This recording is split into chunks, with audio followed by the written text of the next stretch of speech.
салому дуруд ба мухлисони беҳтарин дастаи ҷаҳон барселона ва канали БАРСЕТЖ. шаби гузашта дар даври 26-уми мусобиқоти ла лига барселона дар майдони худ дастаи атлетикро қабул намуд. хотиррасон мекунем ки сармураббии атлетик Барселона ҳоли ягон маротиба дар ла лига дар тӯли карьерааш барселонаро шикаст надодааст ва дар 20 бозии 13 мағлубияту 7 мусовӣ дошт. аз 38 дастаи ла лига барселона фақат барселонаро мағлуб карда натавонистасту халос. дар бисёр бозии охираш дар камно бар зидди атлетик барселона бори ҳам мағлуб нагардида буд ва имшаб ҳам нашуд. имрӯз мо дар бораи бозӣ бо атлетик ва торумор кардани ин даста баъди мағлубият дар ҷоми испания пурра бароятон маълумот медиҳем. аз шумо мисли ҳарвақта лайк, комментария ва дар канал обуна шудан аз мо бошад ҳар рӯз видеои нав баровардан. акнун дар ягон ҷо ба зур шинед мо бошад сар мекунем.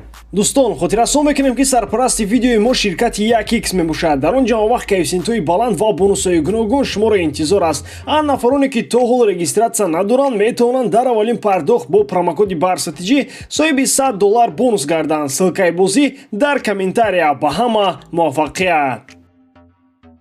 ҳайати асосии дастаро хави чунин интихоб намуд: дарвозабон Тер Штеген, муҳофизатгарон Дани Алвес, Ронал Араухо, Жерар Пике, Сержино Дес, нимуҳофизатгарон Гави, Бускес, Педри, ҳамлагарон Ферран Торрес, Абамеянг, Адама Траоре. аз оғози бозӣ бартариятро футболбозони Барселона соҳиб гаштанд ва ҳамлагарони Канории Каталонияҳо хеле фаъол буданд. Адама Траоре дар дақиқаи 9 ворди ҷаримагоҳ шуда зарба зад, вале танҳо зарбаи кунҷӣ барои дастааш кор кард. дар дақиқаи 18 аввалин ҳамлаи хатарноки Барселонаро Гави баъди паси олии Ферран Торрес бо гол анҷом дода натавонист ва зарбааш болотар аз дарвозаи рақиб рафт. баъд аз ин аз ду ҳолати хатарноки дигар футболбозони атлетик истифода набурданд. дар дақиқаи 32 Адама Траоре аз маркази майдон бо ҳуҷум гузашта ба канори чап тӯбро равон кард ва зарбаи католониҳоро дарвозабони рақиб рафт кард. дар дақиқаи 37 баъди иҷрои зарбаи кунҷӣ Жерар Пике бо сар зарба зад ва дарвозабони атлетик моҳирона дастаашро наҷот дод, вале дар зарбаи иловагӣ Абамеянг аввалин шуда голи якуми Барселонаро дар ин бозӣ ба нишон расонд.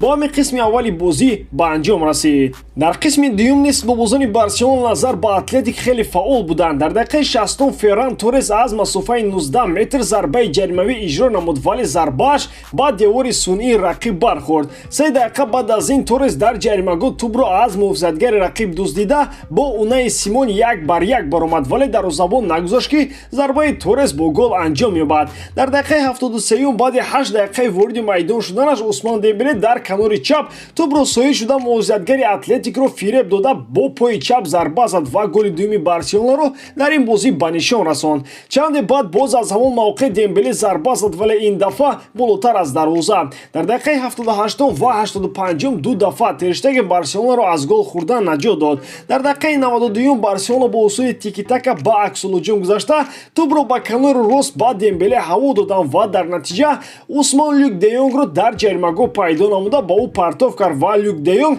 бо зарбаи сар голи сеюми Барселонаро ба нишон расонд. боз ҳам Дембеле дар дақиқаи охирини бозӣ тӯбро дар канори рости хатти ҳамла соҳиб шуда баъди каме таваққуф тӯбро рост ба пои Мемфис Депай равон кард ва Депай голи чоруми Барселонаро ба нишон расонид. бо ҳамин ҳисоб бозӣ ба анҷом расид ва каталониҳо дастаи атлетикро дар майдони худ торумор намуданд. тамошо кардани чунин Барселона роҳат аст. бубинед ки чӣ гуна дар як муддати кӯтоҳ хави дигаргуниҳо ворид намуда Барселонаро ба чӣ гуна дастаон бадал гардонед. прессинг, идора кардани тӯб, зуд аз хатти дифоъ ба ҳуҷум гузаштан ва яке аз душвортарин рақибонашро дар ла лига торумор кард. бозии аввали хавиро бо атлетик тамошо кунед ва баъдан бозии имшабаро. баъд эҳсос мекунед ки Барселона то чӣ дараҷа беҳтар шудааст. Адама Траореро бояд то тобистон мунтазир нашуда баъди ҳамин бозӣ шаҳрдомашро аз Вулверхэмптон харанд. Абамеянг агар ҳамин гуна давом додан гирад, Бензима ба наздикӣ ҷои аввали беҳтарин нишонзани ла лигаро ба Абамеянг меспорад. баъди финти Педри мухлисони атлетик қариб аз ҳуш раванд. дар ҳақиқат баъди ҷароҳаташ Педри аз пешина дида беҳтар гашт. дар 4 бозии охираш Барселона 4 маротиба рақибонро торумор карда 4 ғалаба ба даст овард ва ба ҳар кадоми онҳо 4 голи зада бозам зинаи чоруми ла лигаро ишғол намуд. омори аҷоиб ҳамин тавр не? Усмон Дембелеро махсусан алоҳида қайд меномам ки ҳамчун инсон аз вай дида курнамаки аблаҳ дар ҷаҳон нест, вале ҳамчун футболбоз ҳунару маҳораташ дар сатҳи олӣ қарор дорад.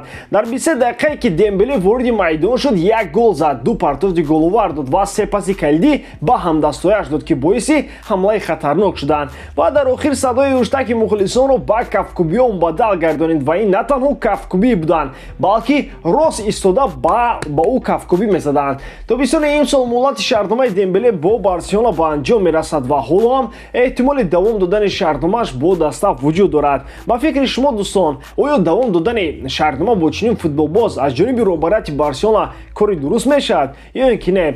ҳатман фикрҳои худро дар комментария нависед. дар ҳама ҳолат Барселонаро дӯст доред ва канали барсатиҷиро дастгирӣ кунед. Дастгирии шумо пешравии мо. бо шумо мисли ҳар вақта Муҳаммад Гайров.